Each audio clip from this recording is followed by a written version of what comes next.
Hallelujah. आज हम उपवास प्रार्थना पर एक वचन पढ़ेंगे।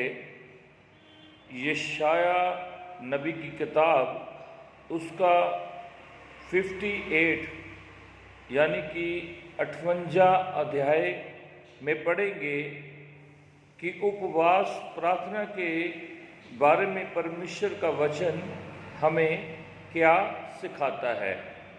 आइए इसको पढ़ते हैं जी। उचित उपवास, गला खोलकर पुकार, कुछ न रख छोड़, नरसिंगे का सा शब्द कर, मेरी प्रजा को उसका अपराध अर्थात याकूब के घराने को उसका पाप जता दे। वह प्रतिदिन मेरे पास आते और मेरी गति जानने की इच्छा ऐसे रखते हैं मानो वह धर्मी लोग हैं, जिन्होंने अपने परमेश्वर के नियमों को नहीं टाला। वह मुझसे धर्म के नियम पूछते और परमेश्वर के निकट आने से प्रसन्न होते हैं। वह कहते हैं, क्या कारण है कि हमने तो उपवास रखा परंतु तूने उसकी सुधि नहीं ली। हमने दुख उठाया परंतु तूने कुछ ध्यान नहीं दिया।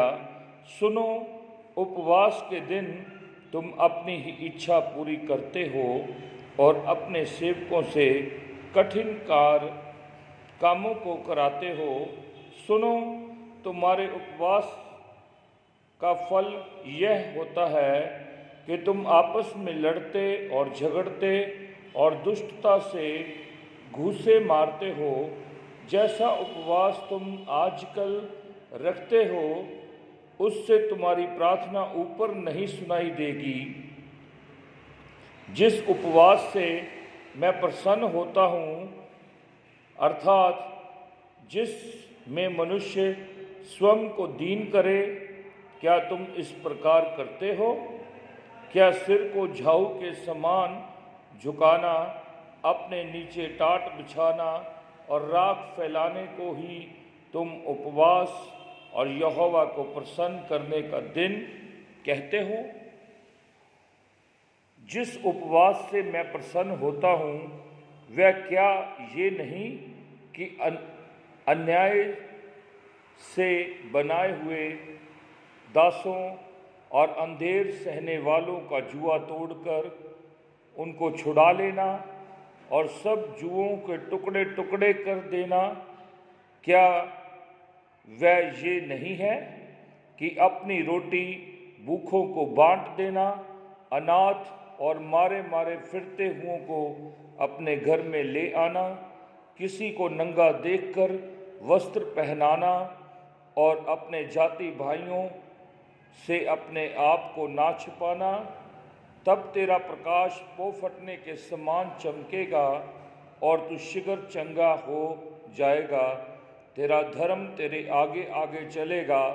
यहोवा का तेज तेरे पीछे रक्षा करता चलेगा। तब तू पुकारेगा और यहोवा उत्तर देगा। तू दहाई देगा और वह कहेगा, मैं यहाँ हूँ।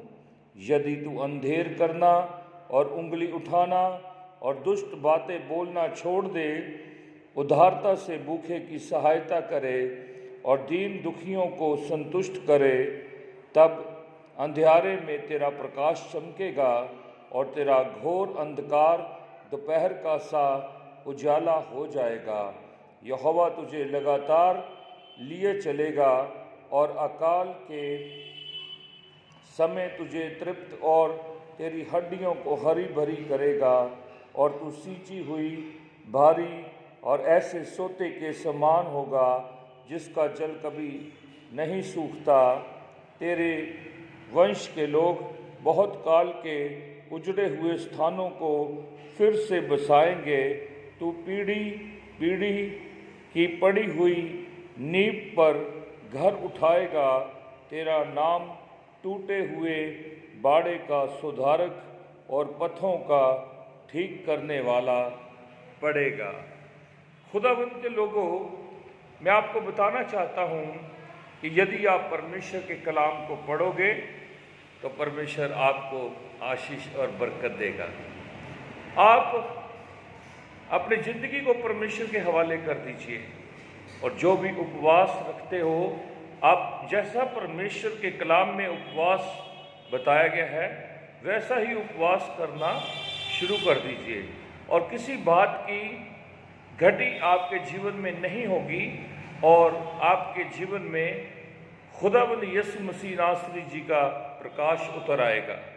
खुदा बाप, खुदा बेटा, पाक रूह आपसे बेहद प्यार करते हैं और आपसे मिलना चाहते हैं। मैं खुदावंद का दास आपके लिए दुआ करता हूँ। पवित्र आत्मा जी, आज का जो भी वचन तेरे दास ने इनको सिखलाया, जो पढ़ा, सुना और बोला गया, ये इनके हृदय रूपी पट्टियों के ऊपर नक्श किया जाए। 100 गुना, 60 गुना, 30 गुना ये आशीष और बरकत पाए और खुदाबंद यीशु मसीह के नाम में पिता, पुत्र, पवित्र आत्मा आपकी सामर्थ इनकी जिंदगियों में अद्भुत काम करे। हर बात के लिए परमेश्वर का धन्यवाद करो, चाहे काम करो, चाहे वचन करो, जो कुछ करो यीशु मसीह के नाम में करो और अपने अगुवों के अधीन रहो। कलीसिया, मैं आपको कहता हूँ, चर्च जरूर जाएं, अपनी एब्सेंट मत करें, क्योंकि आपको इस साल में बहुत सी आशीषें खुदावंद की ओर से दी जाएंगी। बहुत से ऐसे लोग हैं जिन्हें आज आप देखते हैं, कल वो नहीं रहेंगे, पर जो कोई प्रभु यीशु मसीह के ऊपर विश्वास करेगा वो नाश नहीं होगा, अनंत जीवन पाएगा। इसलिए मन फिराएं, अपने आसपास में अपने लोगों को सतर्क करें और प्रभु यीशु मसीह के बारे में बताएं, उसको पवित्र कलाम सुनाएं और चर्च में लेकर आएं और उनकी जिंदगियों को बचाएं। हर एक के ऊपर तरस, दया और अनुग्रह करना है चाहते हो तो आप खुदा के साथ उन रूहों को जोड़ दीजिए जो भटक रहे हैं, उनको वापस लेकर आओ।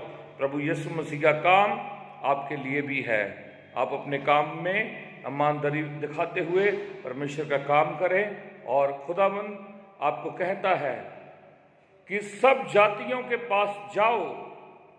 यदि आप मत्ती 28, 19, 20 को पढ़ते हैं तो वहां लिखा है, सारी जातियों के पास जाओ और उन्हें पिता, पुत्र, पवित्र आत्मा के नाम में बपतिस्मा दिलाओ।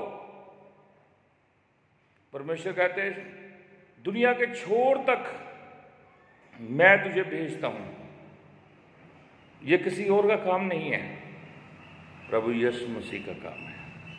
इसीलिए आप परमेश्वर के कार्य को करें और चिंता मत करें। दाऊद नबी कहता है, यहोवा मेरा चरवाहा है, मुझे कुछ घटी नहीं है। मैं आपको कहता हूं, यदि दाऊद को उस समय में किसी बात की घटी नहीं हुई, वो एक भेड़ बकरी चराने वाला एक दाऊद नबी ऐसी बात को बोलता है तो परमेश्वर ने उसको राजा बना दिया। क्या था वो? एक भेड़ बकरियां चराने वाला। परमेश्वर का फजल ऐसा हुआ कि वो एक राजा बन गया। दाऊद राजा कहते हैं आज उसे। तो आप भी, अगला नंबर आपका हो सकता है यदि आप परमेश्वर के साथ वफादार हैं। दाऊद की तरह प्रभु आपको इस्तेमाल करना चाहता है, दानियल की तरह इस्तेमाल करना चाहता है, एलिया की तरह इस्तेमाल करना चाहता है, पतरस, मरकुस, लूका की तरह इस्तेमाल करना चाहता है, यूहन्ना की तरह इस्तेमाल करना चाहता है। आपकी बुलाहट आपका इंतजार कर रही है। आइए, परमेश्वर के पास आ जाइए, डरे मत, परमेश्वर के काम को करने के लिए तैयार हो जाए। निर्गमन 14:14 आपका वचन कहता है कि तेरे लिए यहोवा खुद लड़ेगा। हालेलुया, परमेश्वर का धन्यवाद हो। सारी आदर, सारी महिमा, सारी बुजुर्गी, सारा जलाल मैं प्रभु यीशु मसीह नासरी जी के नाम को देता हूँ और खुदावंद यीशु मसीह का फजल आपके ऊपर हो, आपके परिवारों के ऊपर हो, आपके काम, आपके बिजनेस ब्लेस हो जाए। यीशु मसीह नासरी जी के जिंदा समर्थी नाम में दुआ मांगता हूँ, आमीन।